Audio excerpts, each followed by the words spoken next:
The Lone Ranger is captured by a warring party of Indians. The chief comes to him and says, I'm going to kill you in 3 days, but I'll grant you 3 requests first. What's your first one? He goes, I request to speak to my horse, Silver.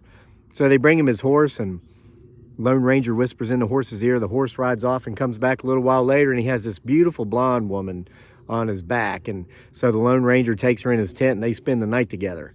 The next day, the chief says, you got 2 days to go, Lone Ranger. What's your second request? He goes, I request to speak to my horse again. So he brings Silver over. He whispers in his ear again. The horse takes off, comes back a little bit later, has this beautiful, bodacious brunette on the back. Lone Ranger spends the night with her. On the third day, the Indian chief says, this is your last chance, Lone Ranger. What's your last request? He goes, I request to speak to Silver again. So they bring him his horse. Lone Ranger grabs the horse by the ears, gets right in his face and says, listen, for the last time, I said, bring posse.